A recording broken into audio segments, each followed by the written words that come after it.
Obviously, you just saw Gaethje versus Paddy Pimblett for the interim title. Earlier, Topuria posted, I'm dealing with some personal problems, so I'm not gonna fight the first quarter. So the winner of Gaethje versus Paddy will be the interim title, and then they will face Topuria.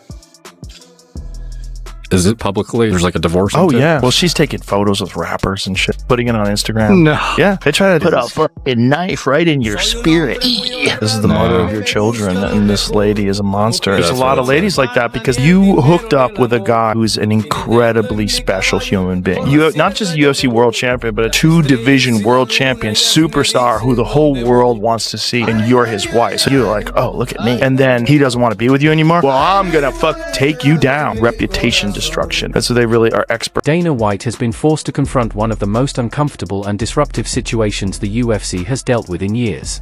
Ilia Topuria's ongoing divorce controversy and serious domestic abuse allegations have sent shockwaves through the sport, throwing an entire division into limbo almost overnight.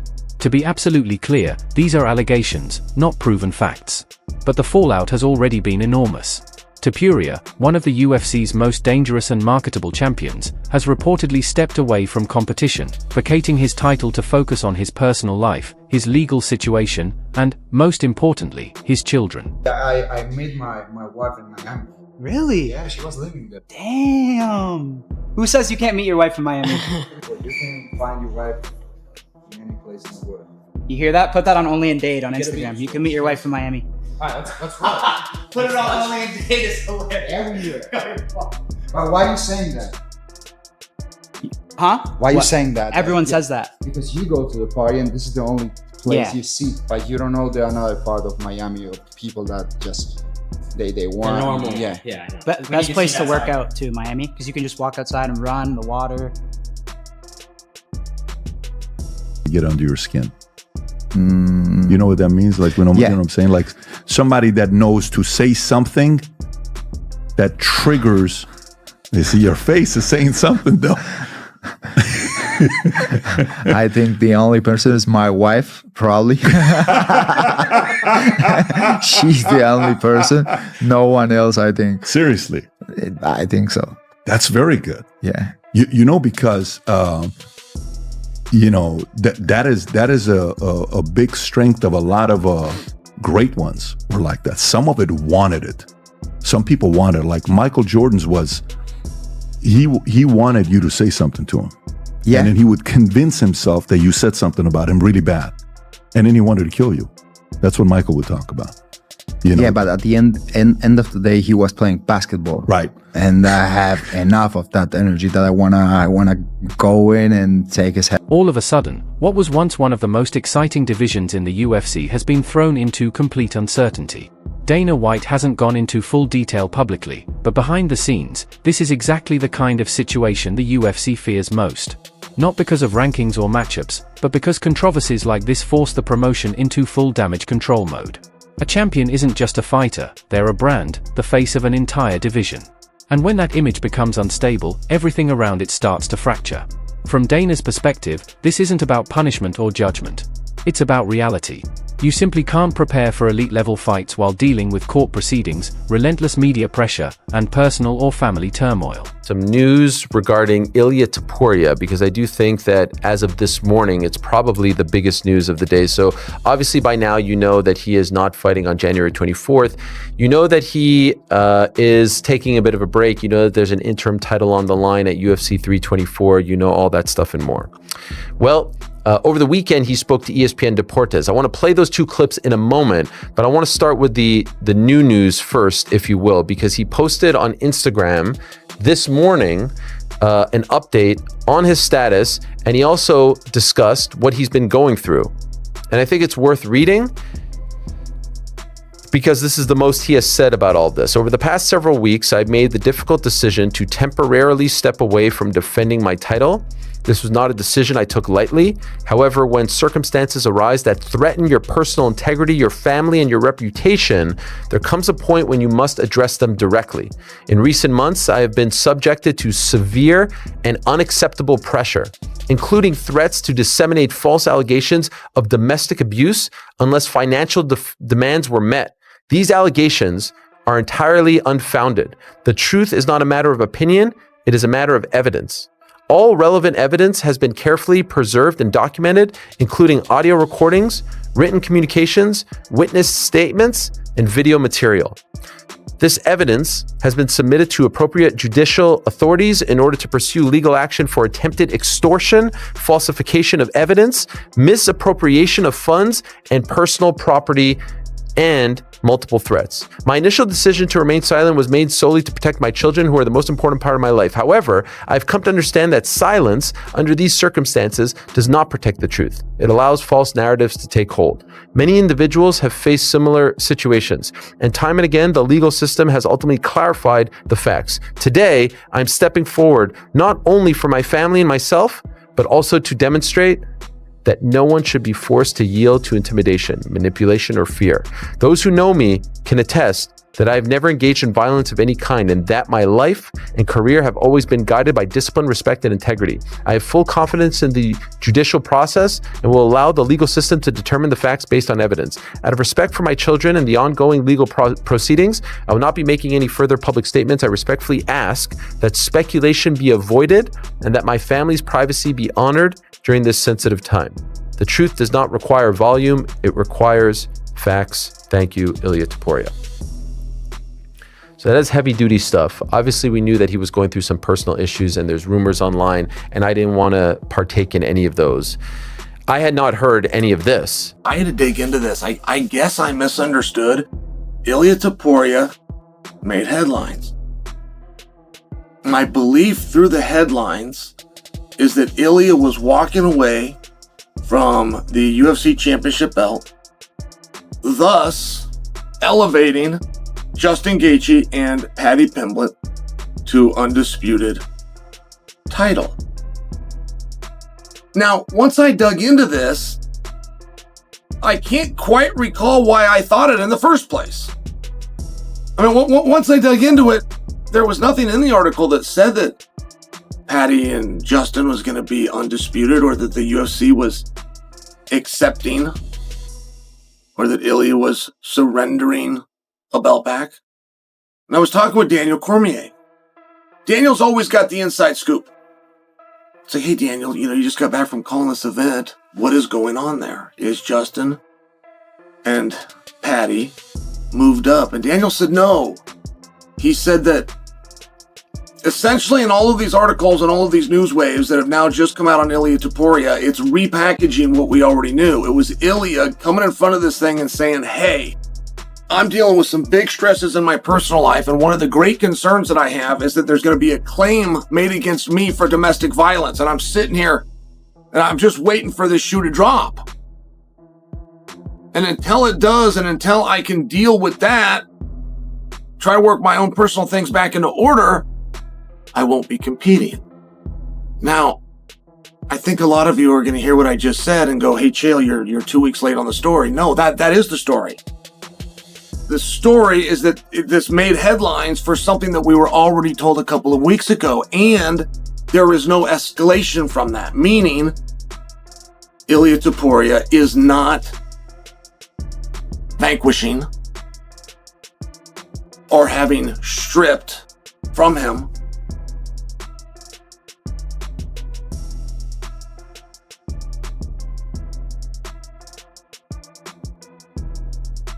So we have to go through a lot of detail. We know the case. Ilia Topuria facing allegations of domestic violence. Strong allegations. If true, disgusting. From Ilia Topuria, very disgusting.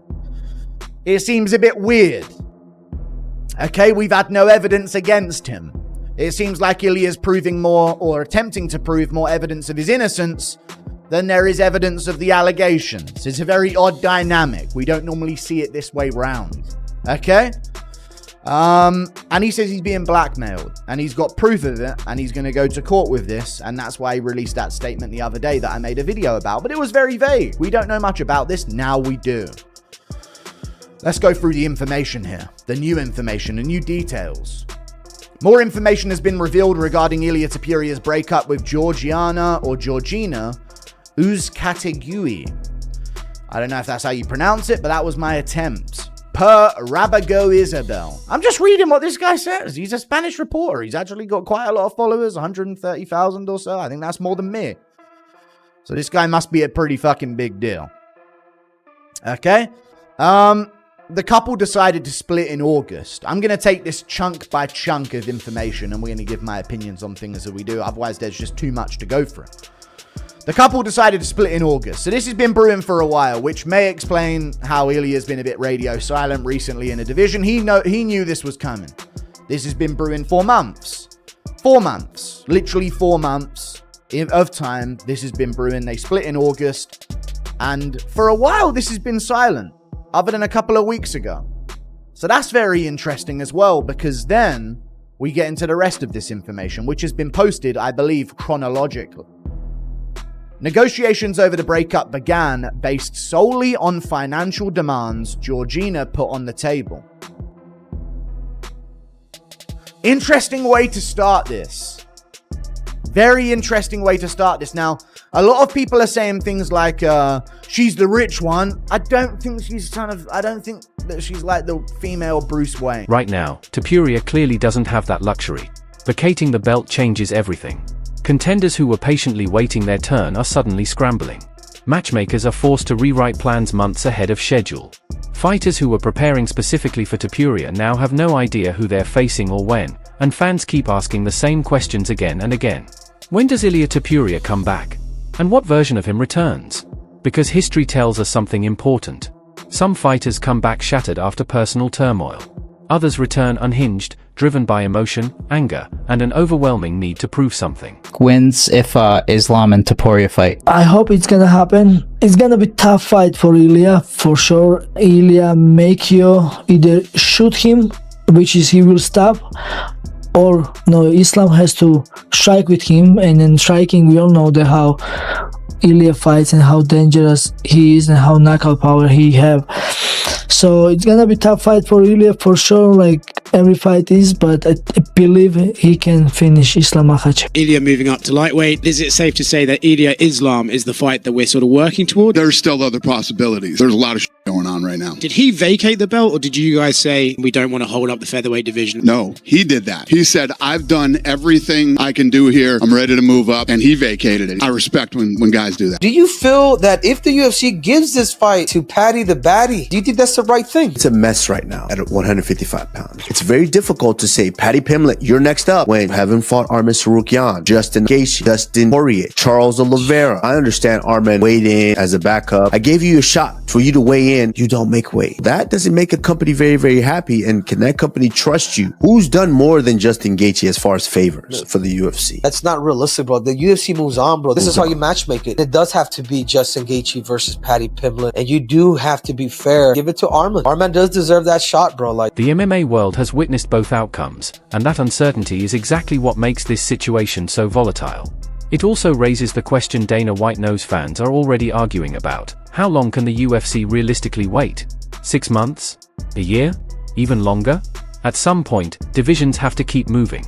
Interim titles turn into real ones, new champions rise, and when the former champion finally comes back, he may no longer be returning to the throne he once held. I had not heard any of these allegations or rumors, innuendo, any of that. And so you can understand even more so why he would want to step away and not focus on fighting or defending his title, because obviously there's a lot going on. It's extremely sad.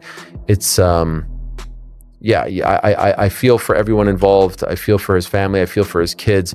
It's an awful situation. And so let's see what happens. Let's see what becomes of it. And let's see when we can see him back in there. As of now, there's no real timeline set in place. He spoke to ESPN Deportes about that, about his decision to walk away. Here's what he had to say, and I'll read the subtitles for you in case you're just listening to the audio. Finally, Ilia, because what the public wants to know, you announced not the first quarter, that you'll fight in January. When would you like to fight? When you feel it's time to return? Well, Ilia says, as I've communicated, I'm going through some personal problems. I do not have an exact date when everything will be fixed. I hope that as soon as possible, as soon as it is solved, I will be ready to go back. In the octagon, I prioritize at this time the welfare of my family, of my children, my own. So as soon as everything is solved, I will be back to the octagon to give it the show that everyone deserves. He's then asked if he's going to be there. We are making decisions at this time, whether I'll make the trip on January 24th, but I hope so. I hope so. So that's what he had to say to ESPN Deportes on Saturday. At his own event, WOW FC, I believe that was in Madrid. Interestingly enough, PT alerted me of this. It was actually streaming on Cristiano Ronaldo's YouTube page. So great, publicity. He's now teamed up with them, and they're trying to do big things over in Spain. He was also asked, by the way, how the UFC was handling the situation and the kind of support that they were giving to him. Here's what he had to say. I think a lot of people were surprised that you were not fighting in the first quarter, at least. But how is it with the UFC? Are they understanding? Because obviously all the fighters can go through problems such as what you are going through. How understanding was Hunter and the other people involved? The truth is, Ilia says they have been excellent. We have a special connection. I have understanding without having to give a lot of explanation, understanding from them. From the very first moment, they have extended their hand. I have been offered their support in any time I needed it. So I don't really know. I'm very happy for the support I've received from them, for the understanding, and also happy about the steps that they have to take. It has obviously been a conversation we have had, and as a promoter now that I have the experience, I also have the experience of going through this part of the sport as a promoter and not only as a fighter. I understand in many, many more ways that perhaps. So I am very happy, to be honest, because of the relationship that I'm starting to have with the UFC and for the understanding that they have had with me. So there you have it. He is very happy with the sport. He did also say that he wants to finish his MMA story and then go into boxing, but that's a lot of steps away. It's actually, all of these articles going around, all of these stories you're going around, you're hearing about Ilia Topuria have no direct tying to Paddy the Baddy and Justin Gaethje. I get where this is confusing. I even asked Daniel that. I said, hey man, what am I missing? I get the severity. I get that we don't want to lighten up a personal topic. And when domestic violence is thrown in there, I get that we don't want to do that. I thought we dealt with this a couple of weeks ago. Is there about to be a legal charge? Is there about to be an investigation? Is there something new coming from this? And the answer was no. But it's got Ilia in a panic. So I start reading these articles. I start going through them all. I'm going, man, these headlines are very misleading. Let me get to the bottom of it. And Ilia does at some point make that statement, which is, I knew that this was going to come out. I thought staying quiet was a way to deal with it. But I've now learned when you're quiet in the world of PR, it gives fuel to flames of false narratives. So I'm going to come out and I'm going to let you know that I am expecting sooner or later an accusation to be made about domestic violence. What do we do with the interim belt? I mean, I feel awful for Ilia Topuria, but not having heard any of this story, not having Ilia said that, or getting Daniel to explain it to me, or taking my time and going back and reading through the articles so that I come to you guys and I don't misspeak. Absent of any of that, I would have been able to tell you if it was. If Ilia Topuria does return, it won't be easy. There will be no sympathy matchups and no slow rebuild. Dana White's UFC simply doesn't operate that way. He'll be pushed straight back into the deep end against ruthless contenders who've been sharpening their blades while he's been gone. And yet, this might also be the most dangerous version of Ilia Topuria we've ever seen. A fighter with nothing left to defend but his pride. A fighter coming back with something deeply personal at stake. A fighter battling not just for championships, but for legacy and redemption. I'm just giving my honest opinion on this. If somebody does something that horrific to you, your first thought is, let me get money out of him so I'll stay quiet about it. Listen, maybe you could say, oh, she's gone through a terrible thing and she wants to get compensated for it, and maybe this is just, you know, who are you to tell her what way she should react to this? But to not even make a complaint about it at all until Ilia starts negotiating for a breakup, and Ilia files a civil separation lawsuit and talks about including the child and focused on shared matters, including the child, to not even mention this at all to anyone. But look, after being notified of the separation filing, Georgiana began looking for a lawyer to represent her, at which point she alleged she was the victim of abuse. So only once Ilia Topuria took this to a legal standard and took this to a legal level and wanted to split and was discussing custody of the child, did this even get brought up in the first place? These are the kinds of fighters who either collapse under pressure or turn into absolute nightmares for anyone standing in front of them. Right now, Dana White's priority is keeping the division moving, protecting the integrity of the sport, and allowing the legal process to unfold without jumping to conclusions. But make no mistake, the damage has already been done. The title is vacant. The contenders are closing in, and when Ilia Topuria finally returns, the UFC he steps back into may be very different from the one he walked away from.